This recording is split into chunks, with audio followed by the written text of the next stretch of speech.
Welcome to the Social Workers radio talk show on WCDB Albany 90.9 FM with co-hosts Dr. Eric Hardiman and Alyssa Lotmore. Here at the Social Workers, we address issues important to our communities with social work students, alumni, and community partners as our guests. As part of the University at Albany School of Social Welfare, we hope to take social work beyond the classroom and agency settings and directly to the public, because the public is the client. Catch us on air, online, and anytime.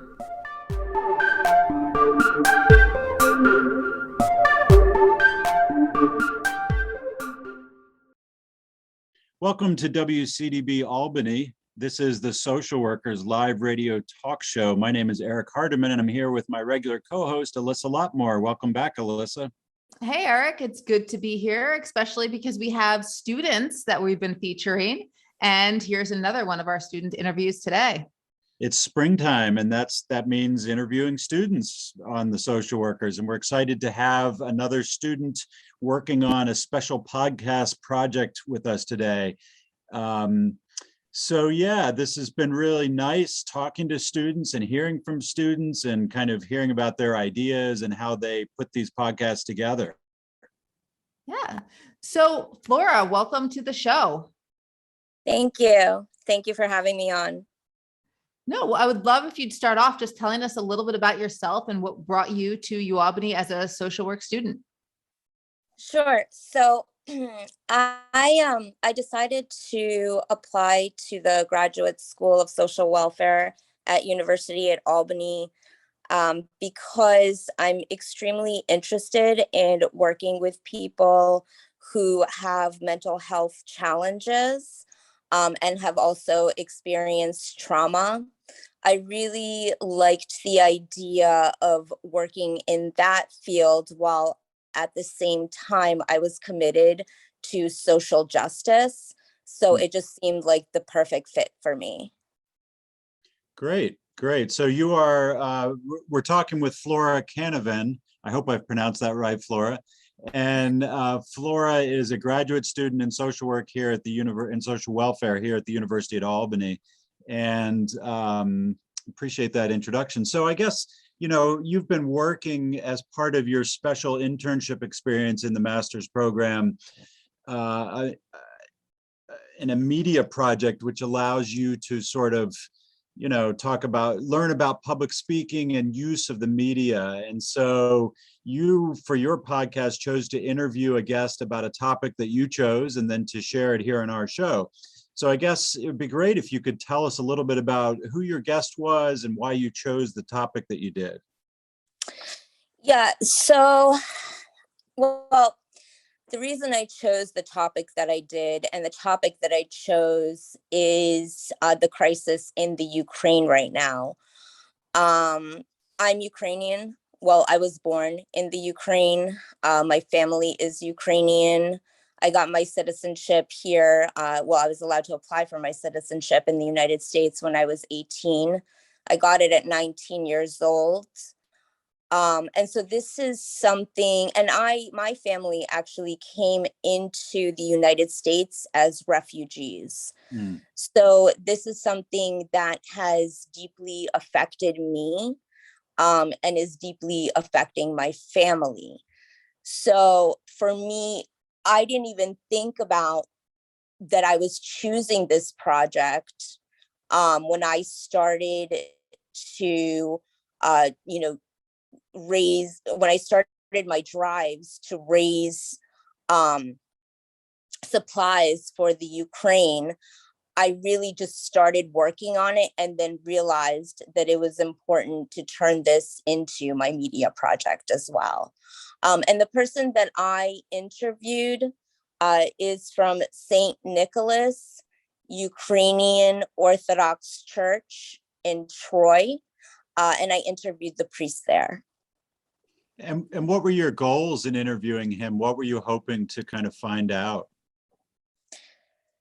So I was really hoping to find out about his perspective on everything that's going on in the Ukraine, also his perspective on what social workers could do and just your average American citizen could do to aid during this crisis.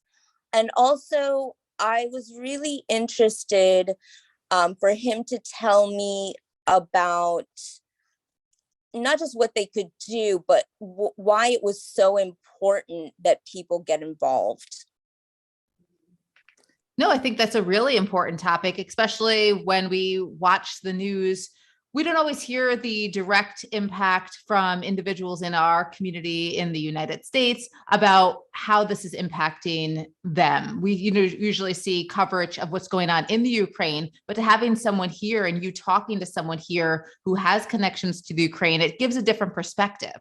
Yeah. It definitely is a different type of reporting and interviewing. So I'm really looking forward to listening to your interview. Now, as a first-year MSW student, when you entered graduate school, you probably didn't think about gaining media skills as a social worker. So what has this experience been like for you? I mean, I know we talked in the few weeks leading up to your final project, but what was it like for you to not only record your own podcast segment, but also to be interviewed right here, right now, about this experience? It's a great experience, of course. I think that when I first heard about the media project, I was both excited and nervous about it. Because again, like you said, this is something that I would have never thought to do on my own when getting into social work. But something that I realized during this process is how important it actually is to utilize these tools and speak out publicly when there are injustices that are occurring. Mm-hmm. So what I really appreciate is that this is something that I'm going to use in the future whenever I need to discuss certain topics or let the public know about topics that they can get involved in and how they can actually be change agents. Yeah, I mean, that's a really interesting idea, that, developing your voice and learning how to use your voice in the media can actually change the discourse, can kind of change the conversation and work toward a greater societal improvement. So I guess I'm curious, when you think about this notion of social workers engaging with the media and social workers becoming more media savvy and learning to kind of think of the media as a tool for them, what do you see in the future for you in that area? Well, that's something I'm gonna have to think about. I definitely would like to be on the radio again. I'm interested in doing future podcasts. I think it's important to get out into the community and speak with people in the community, but I also believe that you can just raise more awareness and, voice your opinion to more people if you use the media, and also just let them know how they can get involved and help. There's just more people you can reach that way, which is important. Yeah. Great. Yeah. Now, we're going to air your podcast segment next. And is there anything you want listeners to know before we transition into that interview?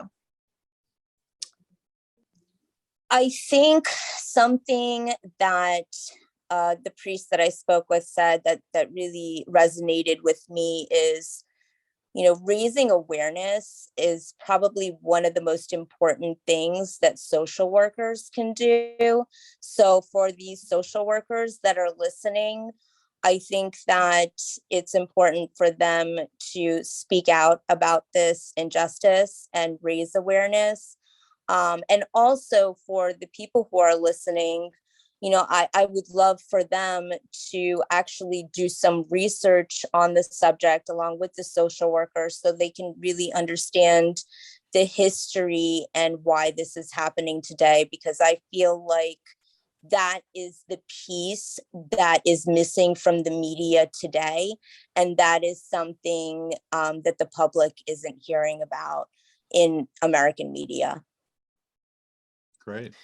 Yeah, I think this is going to be, it's a timely topic to be talking about. Obviously, this world event that's happening right now as we speak, and so many Americans see it on the news but don't fully understand it, or feel helpless, don't know what to do about it, and maybe don't even know how they feel about it. I mean, it can be very overwhelming, seeing the images and hearing about it, but not fully understanding it. And so I'm hoping your podcast will help, as you said, kind of raise awareness, but also help people think about it differently and understand it from a different perspective. Thank you so much. I hope so too. And Flora, I just want to thank you for not only doing this, choosing to do this podcast media project, but also for picking a topic that is very personal to you. And that can sometimes be challenging when you're doing journalism and types of media, picking something that is truly a personal, you're connected to personally. And I want to thank you for doing that, because it's more challenging at times to pick something that is really close to your heart. May I also just take a moment to thank some people and some organizations that have helped me in terms of raising donations for the Ukraine? Of course. So I would like to thank BVS MS Student Council for helping organize a district-wide drive to help support efforts. I would like to thank Rich Bell Capital for helping to raise donations for the Ukraine. And I would also like to thank S&S Friendly Laundry Services in Saratoga Springs, New York. So all three of these organizations and the people within them were instrumental when I was raising, when I was doing these drives and raising donations for the Ukraine. So I just want to thank all of them. That's great. And if you may have this in your podcast episode, Flora, but if listeners are driving around or listening even on the internet and want to know more about how they can get involved, how they can, donate, where would you recommend that they go to find out more? So it's actually all in the podcast at the very end. Okay, great. Information is provided, and there is a website that is given where they can go on and give monetary donations that will go directly to the Ukraine. Great. Okay. So you've been listening to the social workers here on WCDB Albany, and we've been talking with Flora Canavan, who is a graduate student in our School of Social Welfare here at the University at Albany, and has been doing a podcast media project related to the Ukraine and the current war going on in Ukraine, and working towards raising awareness, working towards raising donations and all sorts of support efforts for the Ukraine. So Flora, thank you for being our guest today. And without further ado, Alyssa, let's go ahead and listen to the podcast.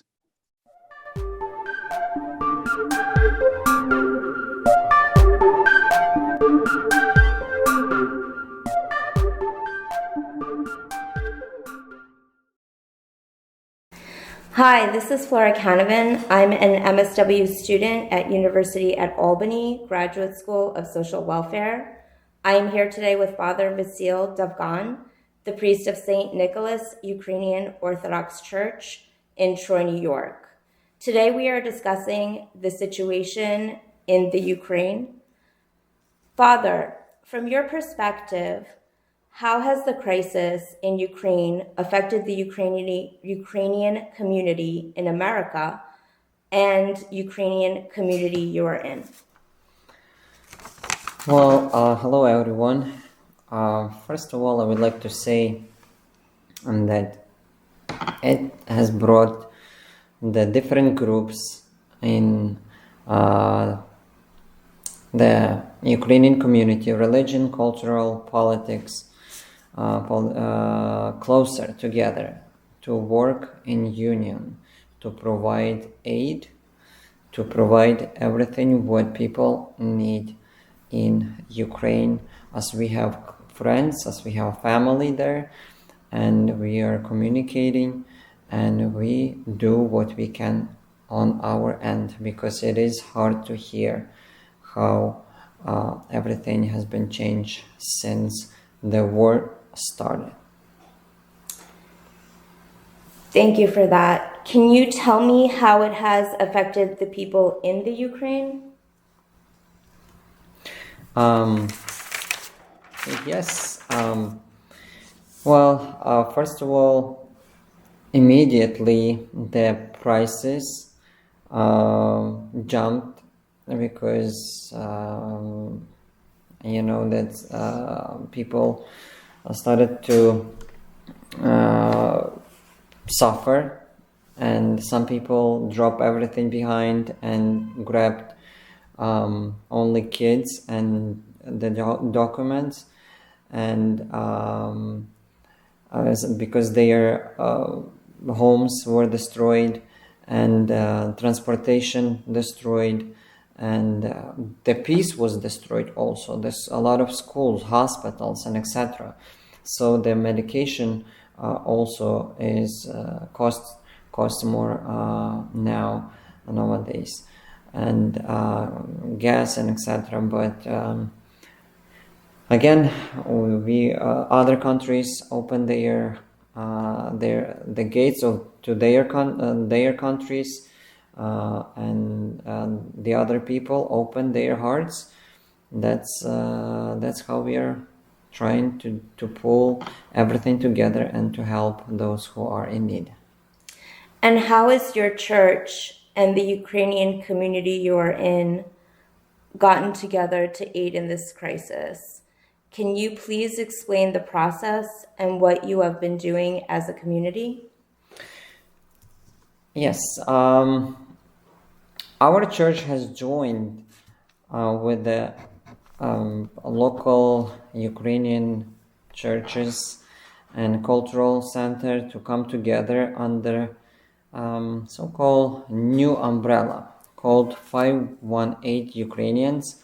And Ukrainian Orthodox Church, we were collecting, we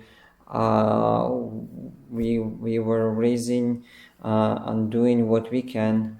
We wanted to provide the central allocation for the information on how to donate money, supplies for the humanitarian relief. Also doing the prayer services to raise awareness at home. And this coordination has increased volume efforts, volunteers. So that's what we did. If anything, what isn't being shown in America media that is actually occurring in Ukraine today? Do you have information regarding what is happening through Ukrainian media or other sources?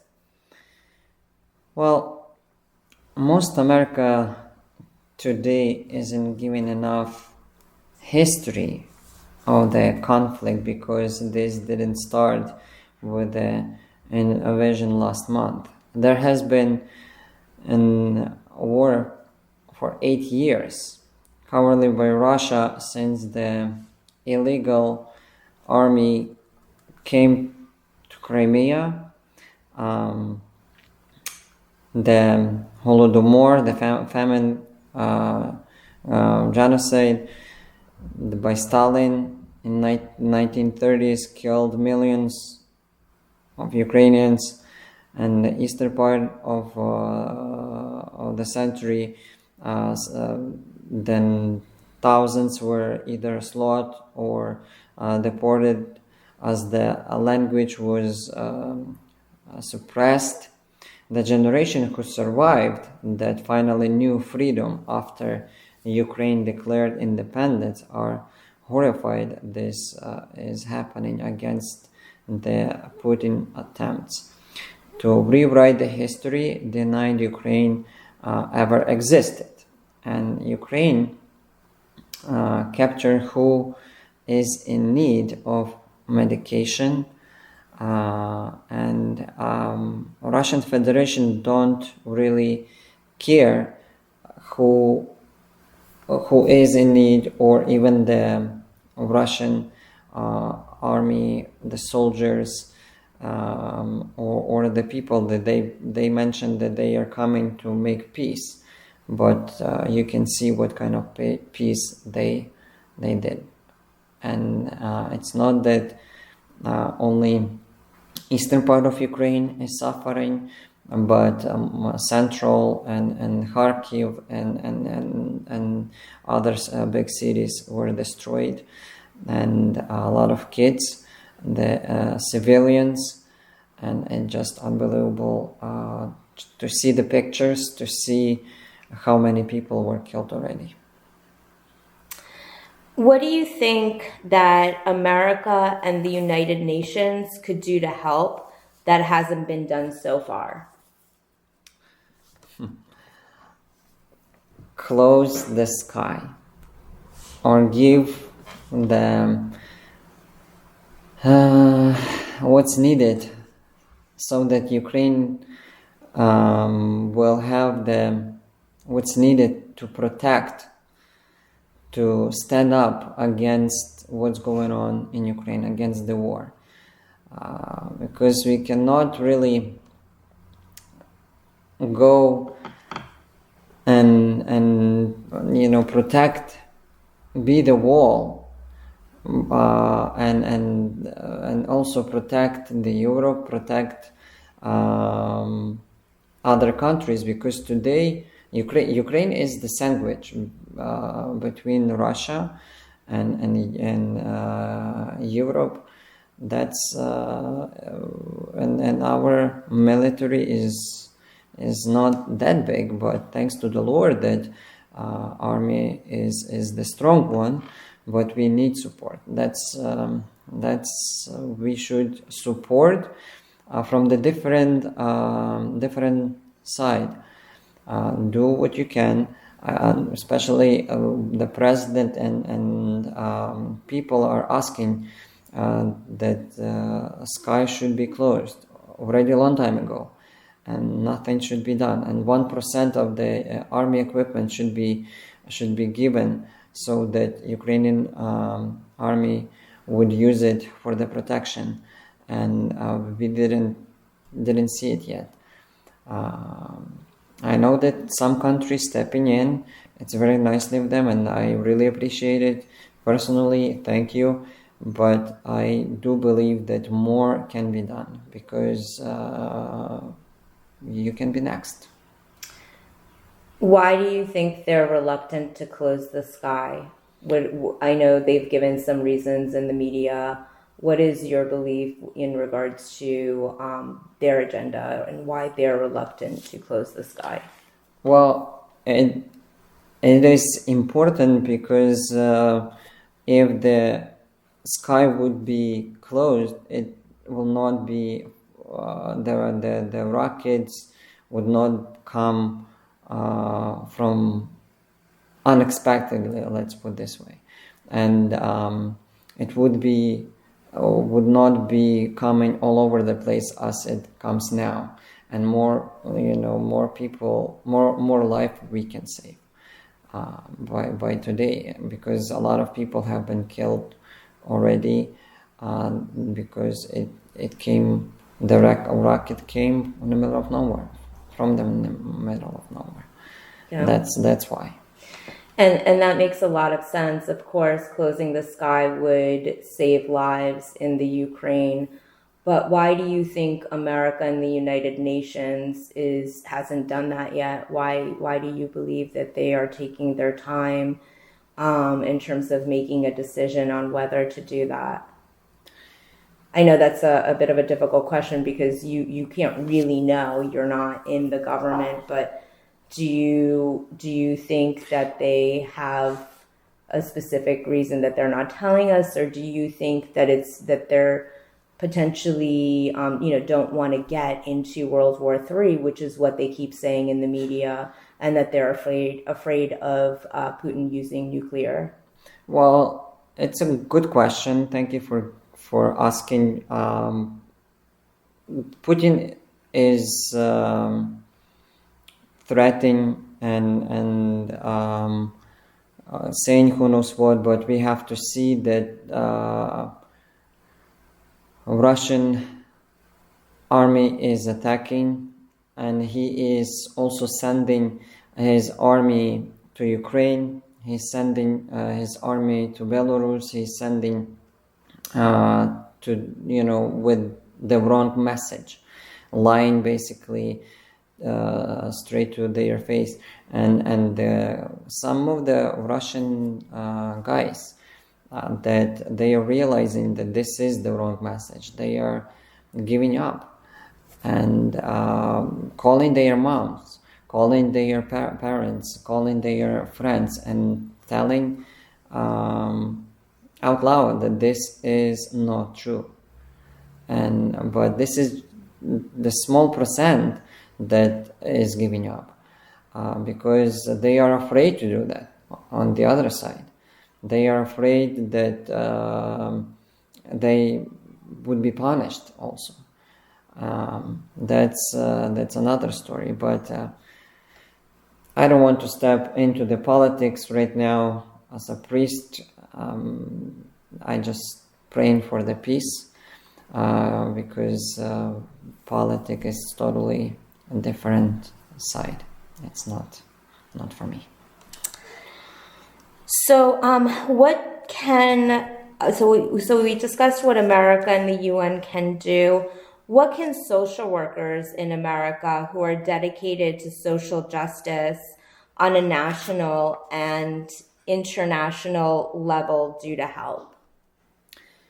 Raise awareness of the injustice being done to millions forced to flee their homes as civilians area are bombed to just to spread the truth. What's the reason? What is going really on? That's the best, because a lot of people are not being told the truth. So podcasts like what we're doing now, letting people in the public know through media, our own, the access that we have to the media, and just speaking with people, really. Yes. Getting out into the community and talking to people and telling them what's really happening. Yes. Okay. So what is it that an average person in America, in New York State, and in Albany and surrounding areas can do to help? Show support. And lately, be honest, I am blessed to see a lot of people are doing, and I do really appreciate it. And may God bless them all. Praying for peace, volunteering or donating to relief efforts, writing to the lawmakers to increase defensive support for Ukraine, and the most importantly, sharing reliable information from the good sources of, that that it is true, that is correct information, to those who spread, not from those who are spreading the propaganda, as we call, so that we will change this bumpy road and make it straight, and make it widely what is really going on, and make it why it's really going on. So I just want to come back to the social workers in America for a moment. And my question to you is this: why should social workers in America who have no ties to the Ukraine spend their efforts on assisting in this crisis when there are so many other challenges in their neighborhoods that the American people face? How does it affect them personally and their communities or preferred populations in America? I don't believe it's an either or case when it comes to helping. One can continue their work on the challenges in their own neighborhoods while at the same time reaching out in some way to help the global community. The level of time commitment does not have to be the same, but the small effort by many people add up when we improve the world somewhere. It improves the world everywhere.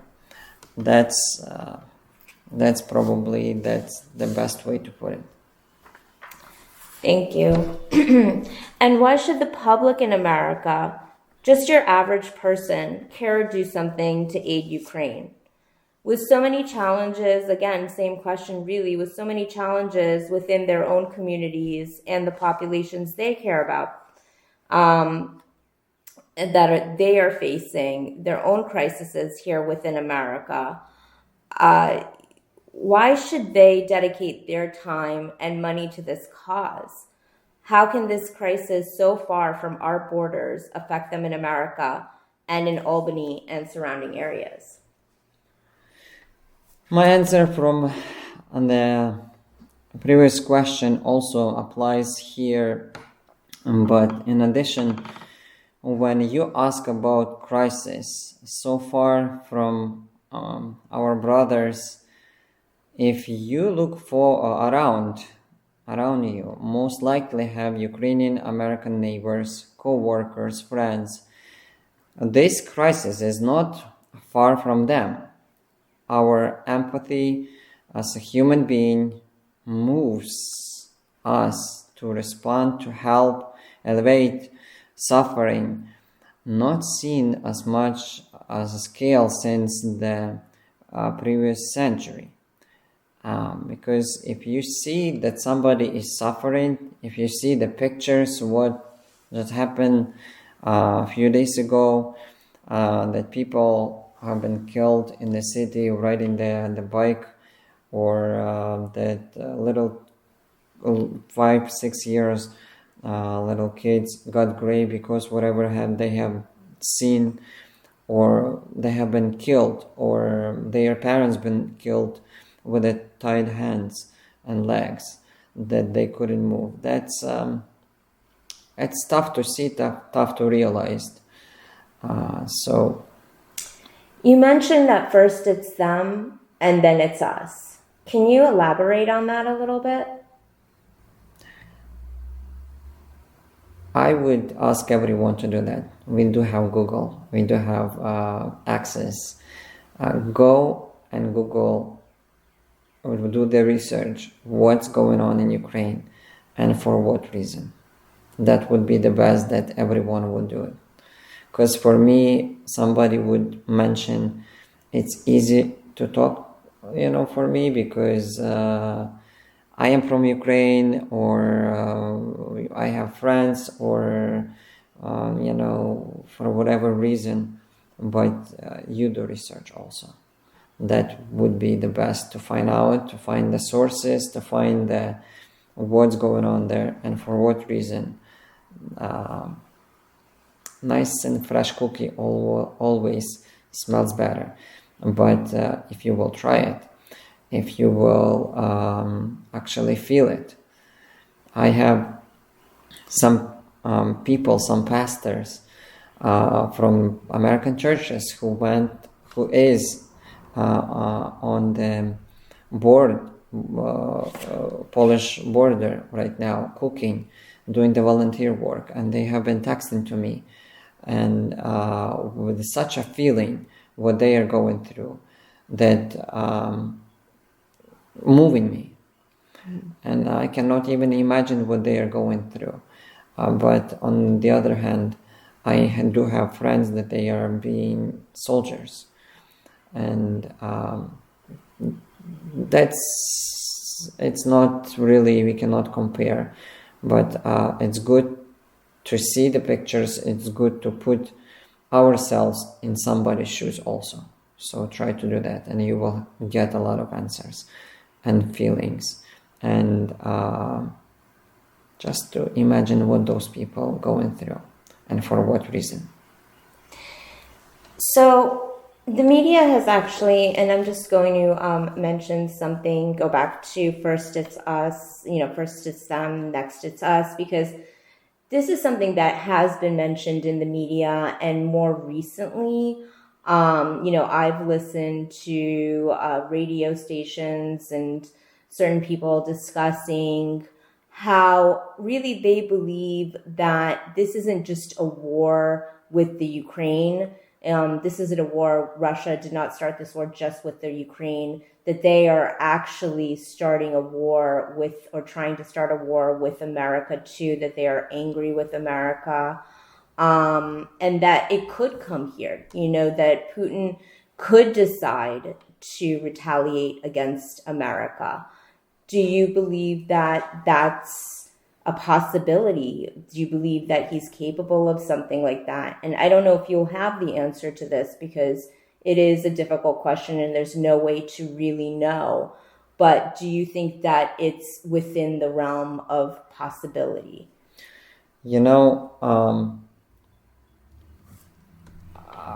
It's tough to say yes or no,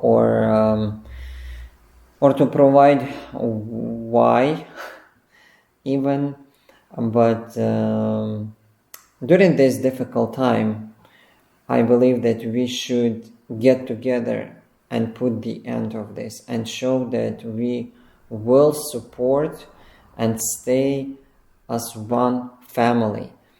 It doesn't matter where you are. It doesn't matter you are from United States, or you're from Ukraine, you're from Poland, Romania, Slovakia, or from other countries. Because if somebody will threat with who knows what, it will damage, a lot of lives. It will bring a lot of sadness into the world. It doesn't matter who you are. It doesn't matter where you are. It doesn't matter really what you have or so. But that's why we should understand why the life is given to us and who we are, why we should support people in need, why love is given to us, why Christ taught us to love, and why he gave his life also for our salvation. And that's, for me as a priest, for me that's the goal, to save others, and to see what's going on in the world, how much darkness is there. And I wish that I could bring more light. I could, I could do something. I could change something. But it's hard to do if we will not have a lot of people, if we will not stay together. So that's why we should unite ourselves in one part or so. If we will have big army or we will be stronger. And that's why, on the political level, that's why all the countries, they do have laws they are signing, and then they should follow, right? But some countries, they decided not to sign. For what reason? And that's totally another side of the coin. But we should still, I believe that we should still stay together. We should still pray for peace. And I do believe that the peace is around the corner, because a lot of people have been killed and kids are suffering. And innocent people are killed. That's the worst, because as the Russian Federation is pushing young boys go on the front, and some of them are not really realizing where they are going, for what reason, but they got the order, and with fear they are going. Yeah, and it's sad. It is very sad. So we discussed what the average person can do to help. Can we just recap on that? You mentioned with social workers, raising awareness was really important, making sure that people have the correct information.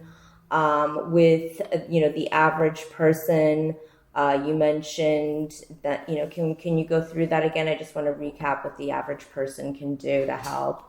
And then also, if you could just let us know, I know that you are taking donations. If you could discuss that a little bit and where they could go to actually assist and aid the Ukraine right now. Yes. I do really appreciate everyone who already sent their donation to our church as St. Nicholas Ukrainian Orthodox Church to Troy, New York. I know that we already did a lot, and we are looking to do more.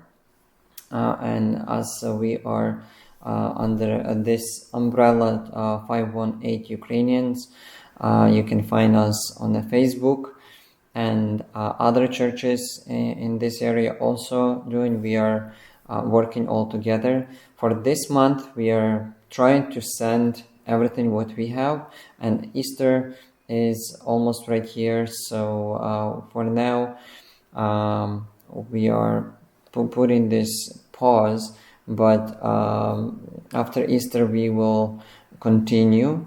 For now we are raising monetary donation.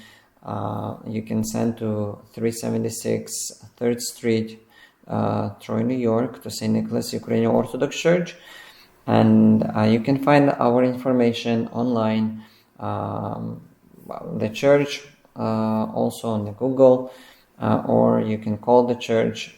We are always here to provide all the answers that you have. I do appreciate it, and may God bless you and be with you always.